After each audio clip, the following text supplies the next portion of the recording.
पूर्णतः तो संभव नहीं है। कहीं न कहीं अपने आप को या तो भौतिक वस्तु के रूप में आप ले आओगे या अन्य के इशारों पे छोड़ दोगे। लेकिन यथासंभव आप कोशिश करो कि आप प्रामाणिक जीवन जियो और जहाँ अति आवश्यक ना हो वहाँ पर अपने मानवीय अस्तित्व की गरिमा गरिमा शब्द समझ रहे हैं? महत्वपूर्ण है कि मानवीय अस्तित्व की जो गरिमा है, उसको आप बनाए रखो, उसको आप खोने न दो। तो ये बड़ा महत्वपूर्ण है। तो इसीलिए कहा कि अगर हम लोग विवेचना करेंगे, तो इनके दर्शन को बड़ी गहराई से हम देखेंगे, तो ये सारी चीज़ें, ये स्थितियाँ हमें स्पष्ट होंगी। अब हम लोग ये जो अ, सार्थक क्यों ईश्वर के अस्तित्व में विश्वास नहीं कर रहे होते हैं, इसके संदर्भ में 2-4 महत्वपूर्ण बिंदु को क्या है, उनकी अवधारणाएँ क्या है, इनको हम लोग समझ लेते हैं। हो सकता है कि आप लोग में एज़ इट इज़ पोज़ दिया जाए, तो उसको आप लोग थोड़ा-सा समझते रहिएगा कि यह क्या है। तो पहले एक बिंदु तो वो स्पष्ट करते हैं, जो सेकेंडरी पुस्तकों में भी आप लोग के दिया हुआ है, कि जीन पॉल सार्त्र कहते हैं कि अ, जिसको हम लोग मान कर चल रहे होते हैं कि ईश्वर चेतना और ईश्वर के अस्तित्व इस तरह के हम लोग भाव के रूप में डिफाइन कर रहे होते हैं, तो कहते हैं कि कोई भी भाव, उसमें ईश्वरीय भाव भी सम्मिलित है। वह सब भाव क्या है? द्वितीयक है, सेकेंडरी है। क्योंकि सबसे पहले हमें अपने अस्तित्व की आद्य अनुभूति होती है। आप लोग डेकार्त में भी देखे होंगे, डेकार्त में भी पहले क्या होता है? कॉग्निटिव एर्गो सम, मैं सोचता हूँ इसलिए मैं हूँ। यहीं पे पहले पहुँचते हैं ना? पहले यहीं पहुँचते हैं, मैं सोचता हूँ इसलिए मैं हूँ, आत्म, आत्म तत्व तक पहुँचते हैं पहले। तो इसी तरह कहते हैं जीन पॉल सार्त्र। हम लोग आगे देखेंगे कि ये कॉग्निटिव एर्गो सम की भी इन्होंने आलोचना की है अस्तित्ववादी दार्शनिकों ने, और उनमें त्रुटि बताई है। तो वो सारी चीजें भी अभी हम लोग स्पष्ट करेंगे। लेकिन पहले अभी हम लोग जैसे तार्किक भाववाद में भी हम लोग देखे थे ना, मैं सोचता हूँ इसलिए मैं हूँ, इसका एनालिसिस हम लोग करके देखे थे। वो सारी चीजें हम लोग आलोचनाओं में ले लेंगे जब हम लोग डेकार्त पढ़ेंगे।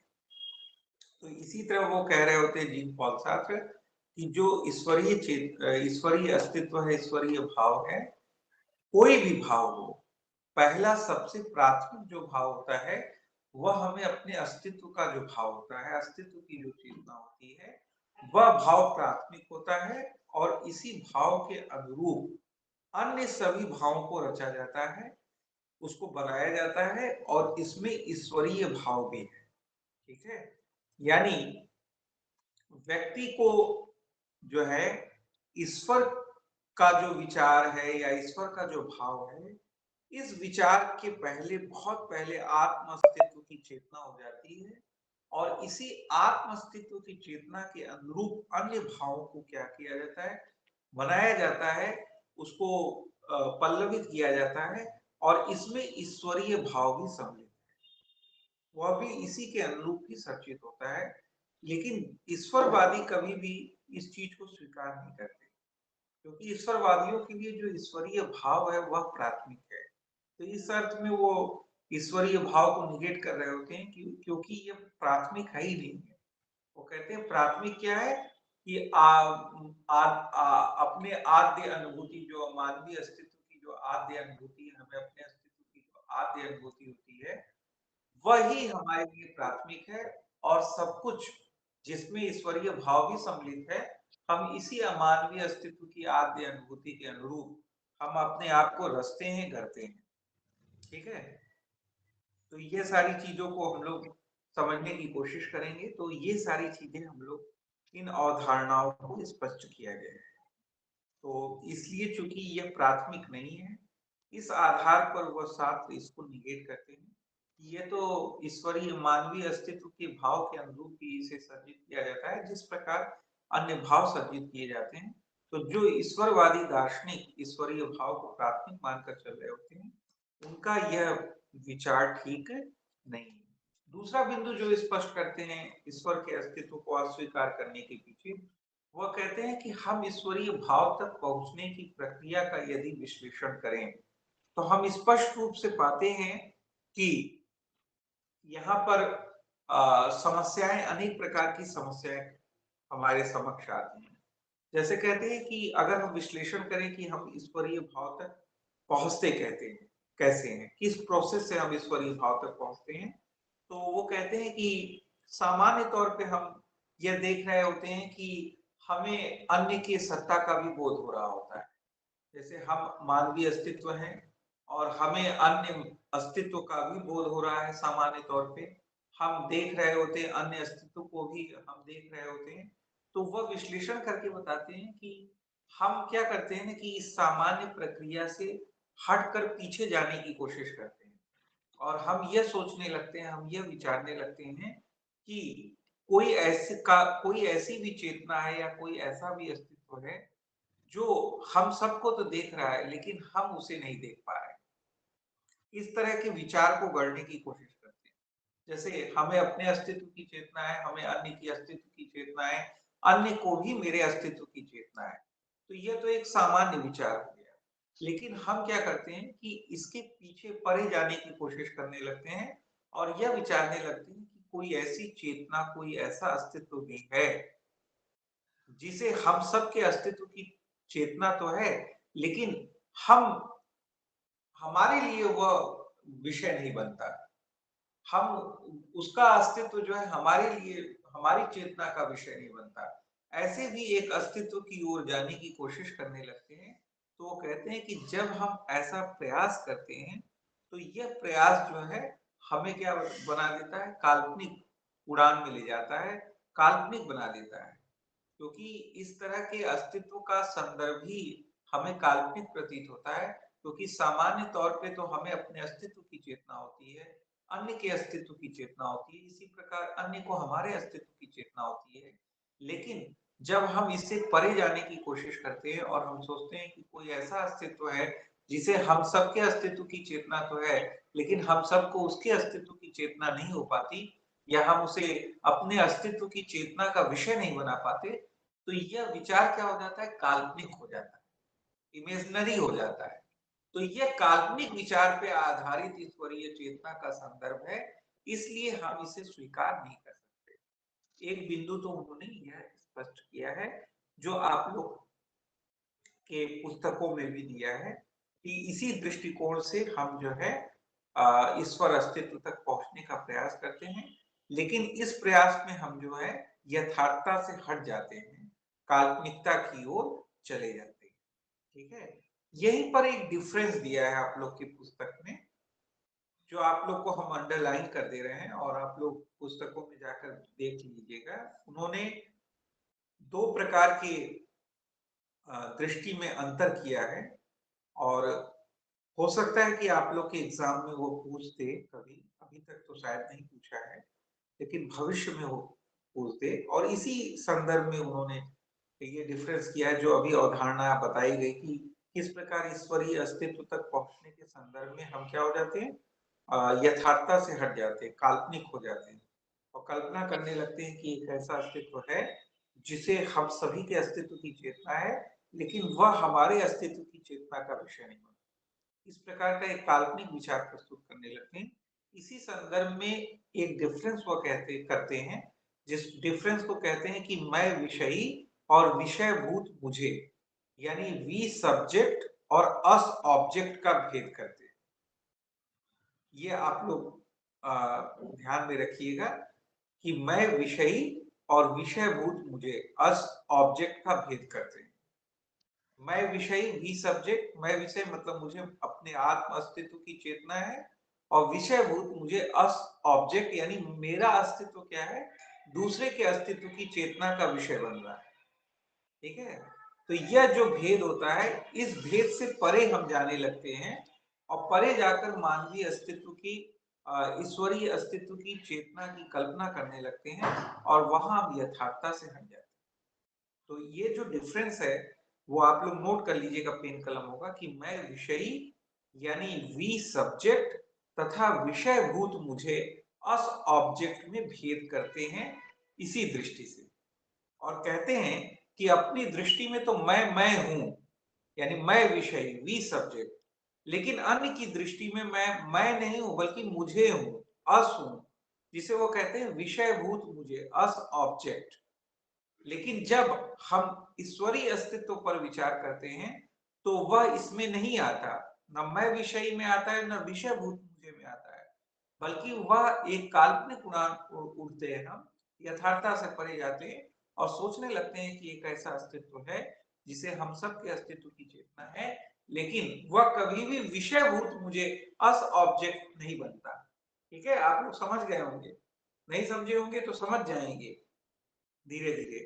तो ये डिफरेंस अगर आप लोग को एज इट इज पूछ सकता है जीन पॉल सार्त्र वाले क्वेश्चन में कि कौन सा ऐसा अस्तित्ववादी दार्शनिक है जो कि मैं विषयी और विषयभूत मुझे का भेद करता है, we subject and us object का भेद करता है, तो आप लोग का उत्तर क्या होगा? जीन पॉल सार्त्र वह दार्शनिक है जो मैं विषयी, वी सब्जेक्ट और विषयभूत मुझे अस ऑब्जेक्ट का भेद करता है।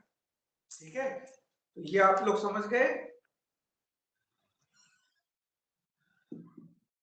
ठीक है, हाँ अभी तक तो समझ गए। थोड़ा दिक्कत हो सकता है, कल वाली क्लास में हम इसको फिर से बता देंगे, तो परेशान मत होइए। अभी चलते हैं, थोड़ा इसको हम लोग खत्म करते हैं। ठीक है,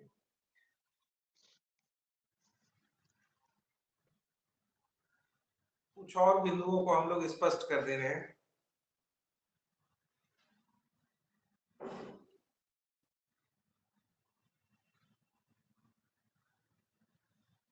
इसके बाद जो है जीन पॉल सार्त्र कुछ और बिंदुओं को स्पष्ट करते हैं जिसके आधार पर वह ईश्वरीय अस्तित्व में कई प्रकार के कॉन्ट्रडिक्शंस दिखाते हैं, आत्मव्याघात दिखाते हैं ईश्वरीय विचार में, और इस आधार पर वह ईश्वरीय अस्तित्व को अस्वीकार करने का प्रयास करते हैं। जैसे कुछ बिंदुओं को हम स्पष्ट कर दे रहे हैं।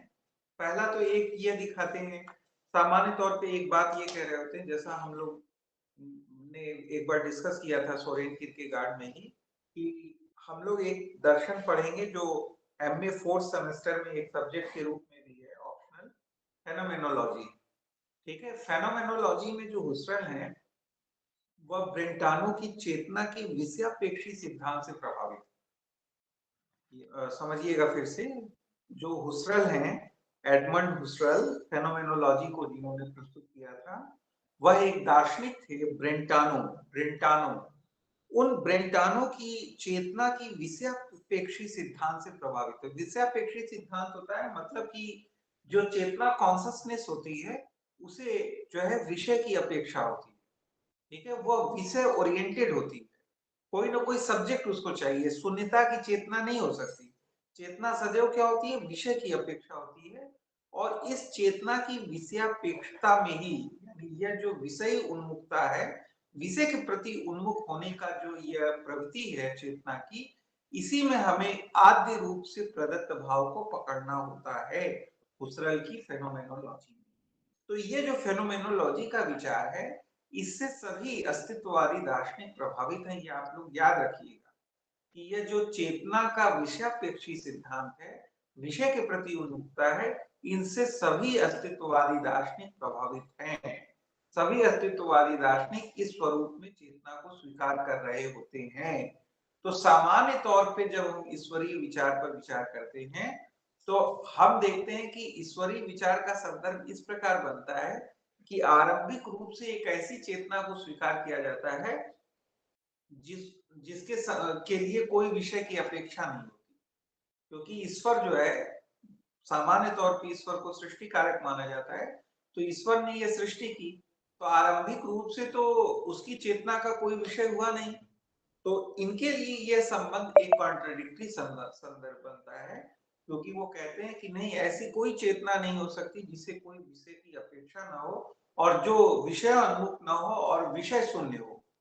लेकिन ईश्वरीय अस्तित्व को स्वीकार करने वाले जो दार्शनिक हैं, जो ईश्वर को सृष्टि कारक के रूप में स्वीकार करते हैं, सृष्टि के आरंभ में ईश्वरीय चेतना को किसी भी विषय से शून्य मानते हैं, तो यह एक विरोधाभासी संकल्पना है, इसलिए हम ईश्वर के अस्तित्व को स्वीकार नहीं कर सकते। नंबर एक, एक तो यह कॉन्ट्रडिक्शन पैदा करते हैं वो सामान्य तौर पे। दूसरा, जीन पॉल सार्त्र कहते हैं कि सामान्य तौर पे जिस ईश्वर के विचार को हम लोग डेवलप कर रहे होते हैं उसको हम लोग मान रहे होते हैं कि वह चेतन सत और अचेतन सत एक साथ है। सामान्य तौर पे इसी संदर्भ में हम लेकर चल रहे होते हैं कि वह चेतन सत और अचेतन सत एक साथ है। आप लोग देख रहे होंगे कि ईश्वर को व्याख्यायित करने के संदर्भ में ये समस्या निरंतर बनी रहती है, क्योंकि जगत में हम दो तरह की चीजों को देख रहे होते हैं, एक तो चेतन और दूसरा जड़। तो अब ये व्याख्या करने में मुश्किल होती है कि किस प्रकार से हम चेतन की व्याख्या तो वैसे भी आसान होती है, लेकिन जड़ की व्याख्या कैसे हम करेंगे, जो जड़ तत्व है उसकी व्याख्या कैसे हम करेंगे, इसको लेकर परेशानी बनी रहती है। तो सामान्य तौर पे जो ईश्वरवादी दार्शनिक हैं, वह ईश्वरीय अस्तित्व को इस रूप में स्वीकार कर रहे होते हैं कि वह एक साथ चेतन सत और अचेतन सत दोनों है। जैसे हम लोग रामानुज वगैरह का दर्शन विशिष्टा दर्शन मानते हैं, तो उसमें चित्त अचित ये दोनों को मान रहे होते हैं, चित्त अचित, ईश्वर चित्त अचित, ये आप लोग सुने होंगे ना रामानुज के दर्शन में, रामानुजाचार्य, ईश्वर चित्त अचित। और चित्त अचित को ईश्वर के बीच में क्या शरीर आत्म संबंध माना जाता है, हम लोग पढ़ाएंगे आप लोग, शरीर शरीर संबंध माना जाता है, शरीर आत्म संबंध माना जाता है। तो ये एक विशिष्ट प्रकार के अद्वैत को मानते हैं, तो इसको विशिष्टाद्वैत कहते हैं। तो उसी संदर्भ में ये कह रहे हैं कि जीन पॉल सार्त्र कह रहे हैं कि सामान्य तौर पे ईश्वरवादी ईश्वर के विचार को, ईश्वर के अस्तित्व को, ईश्वर के भाव को चेतन सत और अचेतन सत के रूप में मान के चल रहे होते हैं, यानी being itself, being for itself के रूप में मान के चल रहे होते हैं। लेकिन कहते हैं वो जीन पॉल सार्त्र कहते हैं कि ये अपने आप में एक विरोधाभासी संकल्पना है, क्योंकि कोई भी सत्ता एक साथ चेतन अचेतन सत नहीं हो सकती। ठीक है, ये वो कह रहे होते हैं, इसकी आलोचना हो सकती है, बहुत सारे संदर्भ आ सकते हैं, हमें अब आलोचनाओं में हम अभी नहीं जा रहे हैं। अभी हम ये इन बिंदुओं को स्पष्ट कर रहे हैं कि किन किन आधारों पर वह ईश्वरीय विचार भाव में एक व्याघात, एक कॉन्ट्रडिक्शन पैदा करते हैं। तो एक दूसरा कॉन्ट्रडिक्शन इसके रूप में वह प्रस्तुत करते हैं। ठीक है, फिर वो कहते हैं कि इसी प्रकार सामान्य तौर पे ईश्वर को क्या माना जाता है, सेल्फ कॉस्ट माना जाता है, स्वयंभू जिसको कहते हैं सेल्फ कॉस्ट माना जाता है। लेकिन अगर हम ऐसा मान लें कि ईश्वर सेल्फ कॉज्ड है, तो यहाँ पर एक विरोधाभास ये उत्पन्न होगा कि सामान्य तौर पे हम देखते हैं कि कारण कार्य से पृथक होता है, लेकिन अगर हम इसे सेल्फ कॉस्ट मान लें तो इसका मतलब है कारण और कार्य जो है अपृथक हो गया। तो इस प्रकार से उन्होंने विवेचना करके बताया कि इस रूप में भी हम देखते हैं कि यहाँ पर एक प्रकार का कॉन्ट्रडिक्शन उत्पन्न हो जाता है। ठीक है, तो इस रूप में भी हम ईश्वर के अस्तित्व को स्वीकार नहीं कर सकते। और इसी के साथ वो ये भी जोड़ते हैं कि अगर हम स्वयंभू मान लें तो इसका मतलब है कि ईश्वर का अस्तित्व किसी अन्य पे निर्भर होगा ही नहीं, क्योंकि तो सेल्फ कॉज्ड है। लेकिन सामान्य तौर पे हम देखते हैं कि हर एक अस्तित्व क्या है, किसी अन्य पर निर्भर होता है, उसे किसी अन्य उपादान की आवश्यकता हो रही होती है। तो यहाँ पर भी एक कॉन्ट्रडिक्शन उत्पन्न हो जाता है। तो इस तरह से इन सामान्य विवेचनाओं के आधार पर वो दिखा रहे होते हैं कि किस प्रकार से ईश्वर भाव में अनेक प्रकार के कॉन्ट्रडिक्शंस छुपे हुए पड़े होते हैं।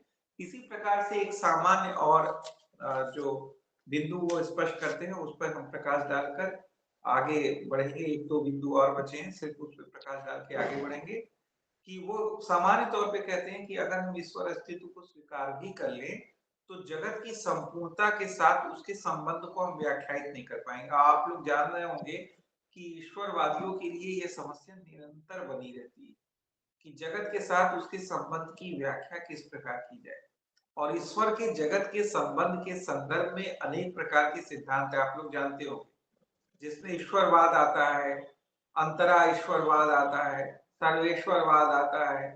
ठीक है, तो अनेक प्रकार के विचार जो है दिए गए, ये सभी विचार जो वाद हैं, ये सभी ईश्वर और जगत के बीच संबंध के आधार पर ये सारे वाद डेवलप होते हैं। लेकिन इसमें से कौन सा सही है कौन सा गलत है, कोई निर्णय करने वाला नहीं है, कोई निर्णय करना भी संभव नहीं है। और जैसा हम लोग विज्ञान में समझ ही चुके हैं कि दार्शनिक समस्याएं क्या है, विशिष्ट प्रकार की फैली हैं, एक विशिष्ट प्रकार की उलझन है। क्योंकि यहाँ पर जो उलझन में पड़ा हुआ दार्शनिक होता है, उसके समक्ष इस प्रकार की समस्याएं होती हैं कि उसके समस्त प्रमाण, उसके समस्त विकल्प उसके समक्ष ही उपस्थित होते हैं, लेकिन फिर भी उससे बाहर जाने का रास्ता उसको सूझता नहीं है। क्योंकि यह जो समस्या उत्पन्न हो रही होती है, वह एक विशिष्ट प्रकार के भाषीय प्रयोगों, एक विशिष्ट प्रकार के भाषीय प्रयोगों के कारण उत्पन्न हो रही होती है कि हम एक विशिष्ट ढंग से सोचने लगते हैं और बार-बार उस ढंग से सोचते हैं, इससे एक चित्र उभरता है और हम उसके बंदी बन जाते हैं। तो ये तो जीन पॉल हम लोग विटगेन्स्टाइन में देख चुके थे। तो यही यहाँ पे भी ये उठाते हैं